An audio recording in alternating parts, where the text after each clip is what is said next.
में वर्णन किया है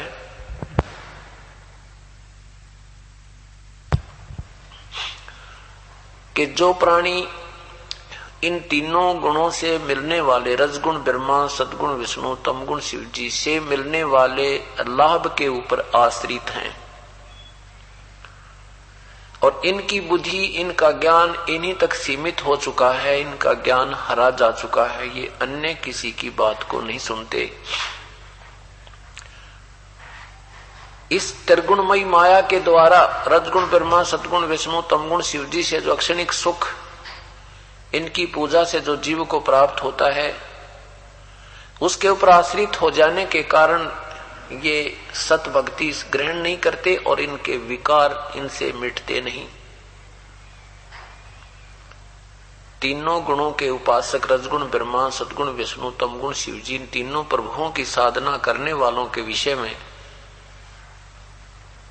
7वें अध्याय के श्लोक 15 में विवरण दिया है कि माया के द्वारा जिनका ज्ञान हरा जा चुका है, इस त्रिगुणमयी माया, वो राक्षस स्वभाव को धारण किए हुए मनुष्यों में नीच, दुष्कर्म करने वाले मूर्ख, गीता बोलने वाला प्रभु कह रहा है कि वो मेरी साधना भी नहीं करते, ब्रह्म पूजा भी नहीं करते। जैसे रावण ने तमोगुण भगवान शिव की साधना की थी, राक्षस कहलाया और कुत्ते वाली मौत मरा। भस्मागिरी ने भगवान शिव तमोगुण की साधना की थी और अपने ही भगवान की पत्नी पर बदनीत कर ली, राक्षस कहलाया और बदमौत मरा। इसी प्रकार हिरण्यकशिपु ने रजगुण ब्रह्मा जी की साधना की थी, राक्षस कहलाया और अंत बुरा ही हुआ।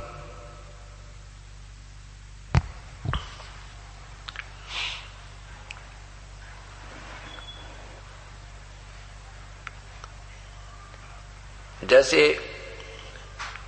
एक समय एक कुंभ का मेला भरा था, आज से 350 वर्ष पूर्व, लगभग 335 वर्ष पहले। हर पैड़ी हर द्वार के अंदर हर पैड़ियों पर ऊपर भी लगी थी। वहां पर ये सभी संत, तीनों गुणों के उपासक, गिरि, पुरी, नागा, विष्णु, वैष्णो, ये सभी वहां पहुंच गए। गिरि, पुरी, नाथ, नागा, ये सब शिव के उपासक हैं। वैष्णो साधु विष्णु जी के उपासक होते हैं।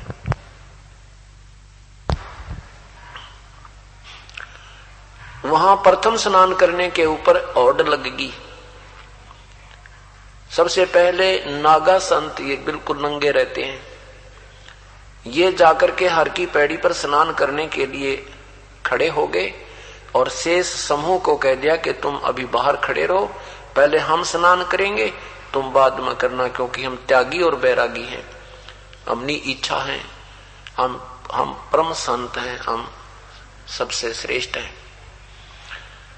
इस बात से वैष्णु साधु विष्णु जी के उपासक, सतगुण के उपासक नाराज हो गए। उन्होंने उनको कहा कि तुम काहे के श्रेष्ठ हो, पशु की तरह नंगे फिरते हो, टट्टी के हाथ भी ना धोते, तुम सरड़ फरड़ बाहर मरो, पहले हम नहाएंगे, तुम बाहर निकलो।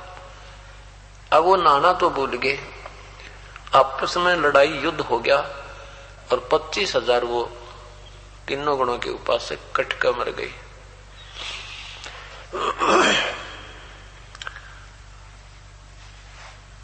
इसलिए कहा कि तीनों रजगुण ब्रह्मा, सद्गुण विष्णु, तमगुण शिव जी रूपी त्रिगुण माया के द्वारा जिनका ज्ञान हरा जा चुका है, वो राक्षस स्वभाव को धारण किए हुए मनुष्यों में नीच, मेरी साधना भी नहीं करते।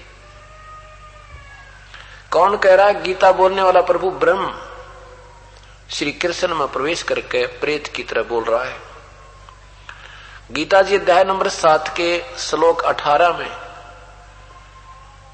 16, 17, 18 में बताया कि मेरी ब्रह्म साधना भी 4 प्रकार के करते हैं। एक अर्थार्थी, अर्थार्थी का अर्थ होता है जो धन लाभ, व्यवसाय में लाभ, बढ़िया काम चल जा, इस तरह के भी कोई अनुष्ठान करता है तो वेदों के मंत्रों से ही वो जंतर मंत्र करवाता है।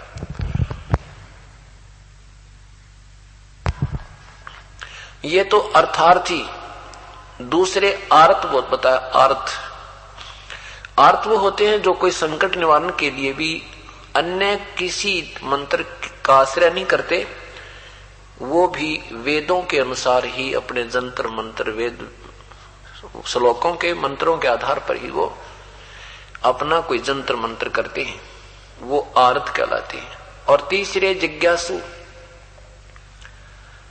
जिज्ञासु वो होते हैं जो परमात्मा की तरफ में निकलते हैं, संत सही मिलते नहीं, फिर उनको वो क्या ग्रहण कर लेते हैं, वेदों के श्लोक गोट लेते हैं, सुनते सुनाते उनको कुछ याद हो जाते हैं, कुछ बाद में वो फिर अध्ययन कर लेते हैं, वक्ता बन जाते हैं। ये भी साधक ठीक नहीं। इन तीनों को रिजेक्ट किया है। चौथे प्रकार के बताए हैं ज्ञानी। ज्ञानी वो हंस होते हैं जिन्होंने वेदों को पढ़ा, सत्संग सुना, संतों के विचार सुने, उनसे पता लगा कि भाई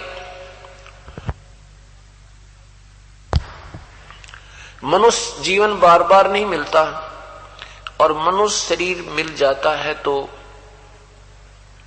उसमें जो भक्ति साधना नहीं करते वो अपना जीवन व्यर्थ करते हैं, वो नादान प्राणी होते हैं।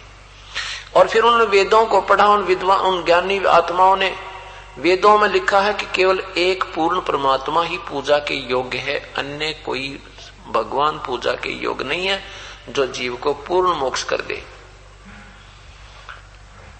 उन ज्ञानी आत्माओं ने, उन विद्वान पुरुषों ने वेदों को पढ़ा, अपने आप निष्कर्ष निकाल लिया कि वेदों में ओम नाम लिखा है। यजुर्वेद अध्याय नंबर 40 के मंत्र नंबर 15 में लिखा है, ओम कर्तु समर, कल्वे समर और कर्तुम समर। ओम नाम का जाप काम करते करते सिमरण करो, विशेष कसक के साथ सिमरण करो। एक मनुष्य जीवन का प्रथम कर्तव्य जान के इस ओम नाम का जाप करो। ये है ब्रह्म तक की साधना का उत्तम मंत्र।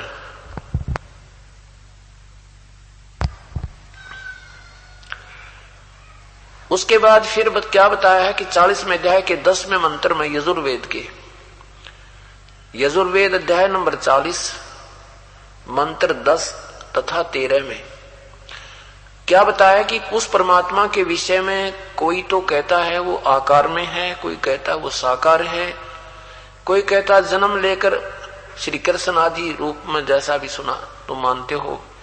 कोई कहता है कि वो कभी जन्म नहीं लेता। इसके विषय में, उस परमात्मा के विषय में, उसकी साधना के विषय में तो कोई तत्वदर्शी संत ही बताएगा, उससे सुनो। वेदों तथा गीता जी के बोलने वाला ब्रह्म भी अपनी अल्पज्ञता सिद्ध कर रहा है कि मुझे नहीं पता उस परमेश्वर की सत्य साधना के विषय में। तो उन ऋषियों को वो तत्वदर्शी संत मिला नहीं। तत्वदर्शी संत न मिलने से उन्होंने अपन निष्कर्ष निकाल लिया वेदों से, ओम नाम के जाप का हजारों वर्षों तक साधना की।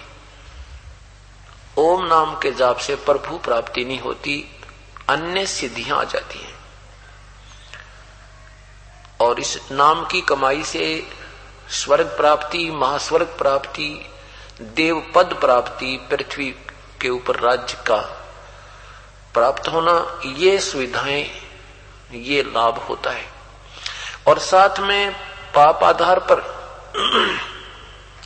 84 लाख योनियों में कष्ट उठाना, नरक में जाना, ये भी सदा बना रहेगा। क्योंकि ब्रह्म और परब्रह्म तक की साधना से जैसे कर्म प्राणी करेगा दोनों ही भोगने होते हैं। पूर्ण परमात्मा कबीर परमेश्वर की साधना से पाप का भोग विधिवत साधक का समाप्त हो जाता है।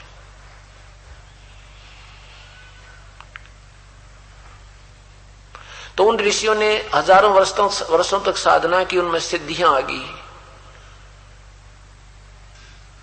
उसमें सिद्धियां आ जाती हैं